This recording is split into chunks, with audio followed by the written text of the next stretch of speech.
We have just wrapped up the slowest summer real estate market in this nation's history since the numbers were begun to be tracked in the 1980s. Homes are taking longer to sell, sellers are frustrated, buyers are working out more deals, price reductions are becoming far more common, and yet buyers are still uncertain. What is going on here in Los Angeles? What does this mean for the future? I'm Corrie Sommers. Stay tuned because we are going to discuss what's going on in the Los Angeles real estate market.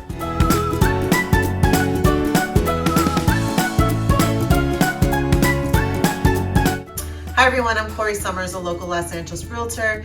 Every month I record a monthly market update, and I've been doing this for the last couple of years now to track what's going on in our real estate market, because if we're very frank, a couple of years ago, after we came out of COVID and interest rates started ticking up, the real estate market became unusual in how it behaved. That being said, this summer has wrapped up the slowest selling summer on record. We have seen a huge softening across Los Angeles. The outlying areas in some parts have turned into buyers markets, and yet we've really experienced some discouragement. The condo market has softened overall. We've seen a lot of price reductions in the condo market throughout Los Angeles. But when we look at what's really happened, in the month of August, we had a decline in the number of properties that came to the market because the total number available of homes for sale was almost 1,500 homes less than the month prior. That is unheard of when it comes to a summer market. Now, is this the sign that we've hit the bottom? Maybe. Now, before I really get into the 5 stats that I track every month and the areas of the San Fernando Valley and the LA Basin, I do want to say this. Right now, because buyers are more hesitant, they're becoming more picky. Properties that are not staged, properties that need some updates, such as flooring, kitchen countertops, those things are holding buyers back. Buyers always envision the worst when it comes to costs, especially if they're first-time home buyers. And then with the tariffs, with the uncertainty of the world, with the cost of labor increasing, with the cost of supplies and materials that increased after and during COVID, people are worried that the simple things that maybe were once $10,000 to $15,000 will cost them $20,000 to $40,000. All of these things are creating some hesitancy. Now, what can be done to encourage buyers to take the plunge is the thing that sellers are saying, and sometimes sellers even are questioning, how can we get somebody to buy? Keep in mind, people are still relocating for the sake of work, for the sake of divorce, downsizing, death, marriage, and babies. People will move when they need to. That being said, we're going to go over the numbers and then talk about where do you go from here. So in Los Angeles, in the month of August, because remember, we always track the 30 days prior, the amount of homes for sale was 65,903. Previously, that was 67,352. And as I mentioned earlier, that's around 1,500 homes less. That's the first time I've seen that since doing these videos for the last 3 years. It's the first time it's actually gone down from the month prior. So in Toluca Lake, there were 36 homes available for sale. Studio City, 157. Sherman Oaks was 261. Again, these are homes, not condos. Encino, 249. Over to Santa Monica, that was 124, followed by Brentwood at 203, and then Beverly Hills at 134. Now, again, I track the five numbers every single month. So that first part was all the homes available for sale. We're going to discuss the average days it takes to sell, or took to sell during the month of August. So in Toluca Lake, homes generally took 32 days to sell, followed by Studio City with 20 days. That was actually a shorter period after it's been a little bit longer for the last several months. Sherman Oaks took 52 days on average, followed by Encino with 75. As you move over the hill into Santa Monica, it was 35 days. That was also a little quicker. Desirable area. Everyone wants to be at the beach during the summer. Brentwood was 69 days and Beverly Hills was 58. Beverly Hills is always lagging compared to the other areas. When we talk about the actual demand, which is the properties in contract in the month of August, in Toluca Lake, there was 3 homes. Studio City, 22. Sherman Oaks, 61. Encino, 31. That's pretty low there. Santa Monica was 23. Brentwood was 30, and Beverly Hills was 17. One of the things we're taking a look at is the inventory now versus the inventory last year. So last year, in the month of August, for all of Los Angeles, there was 57,850 homes for sale. This year, there was 65,903. Now, this is up 13% from last year. So a lot of times when you hear people talking about we have more inventory, this is somewhat what it's referring to, but when you're looking month over month, we're not seeing the increase. Toluca Lake last year had 29 homes available for sale.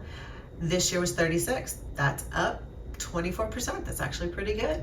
As we move next door into Studio City, it was 147 homes last year, followed by this year at 157, which is only up about 7%.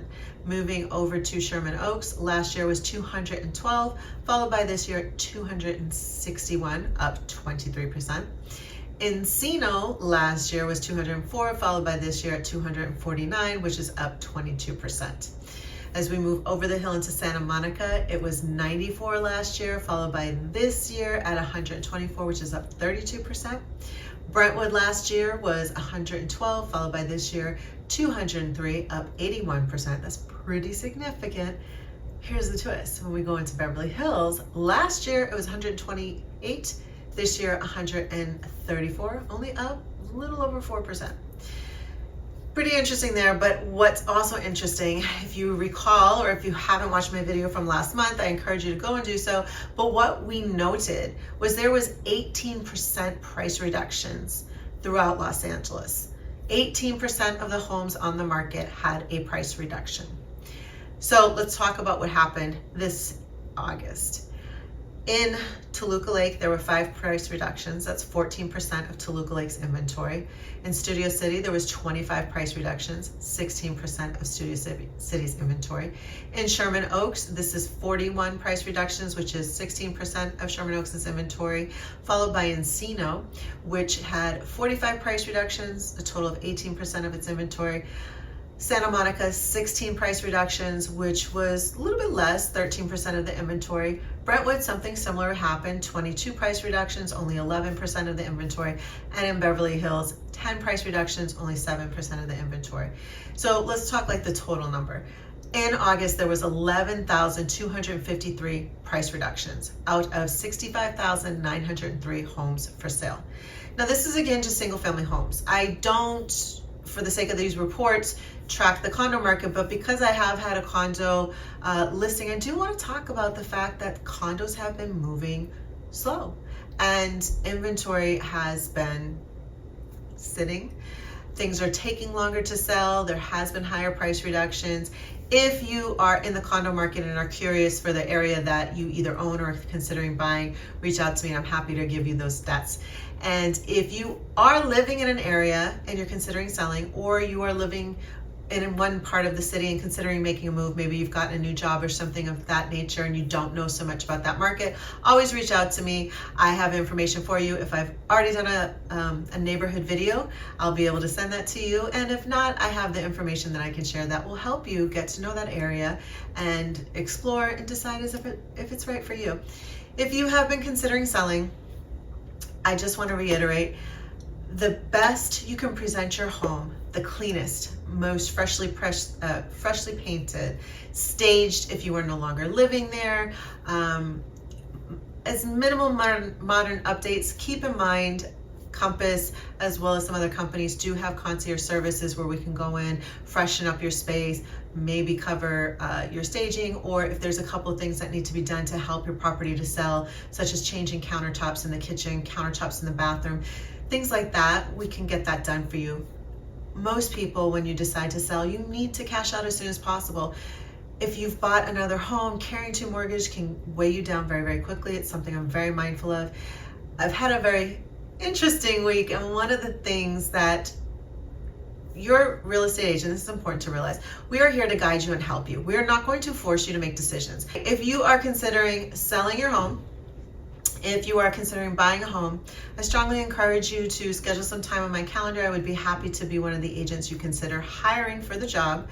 It is important that there's a match of personalities. We're going to be working together for a while, and also what your goals are.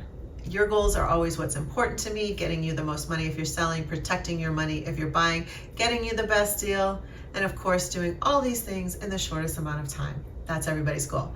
However, I have to end by saying this. If you are planning to sell, please know it is very common right now for properties to take time. Okay? Doesn't mean your agent, perhaps your home is listed with someone right now, doesn't mean your agent's doing a bad job. We interpret the market, we don't control it. That is the truth. I know sometimes people tend to believe that real estate agents will say anything, do anything, make stuff up. That's really not true. I could go through a list of things that will help you net the top dollar for your home, and I'll put those items in the caption below to help you as well. Just know that for me personally, I understand how important buying and selling a home is, what that means to your long-term financial stability and growth, and really making good choices for you, your family, your future is very important to you, and it is equally important to me. Thank you guys so much for watching. I'll be back again next week with another video. If you want to get on my calendar, the link is below, and I will see you next time. By the way, before I go, if you haven't subscribed to my YouTube channel yet, please take a moment to subscribe and click the bell for updates. I'll see you next time.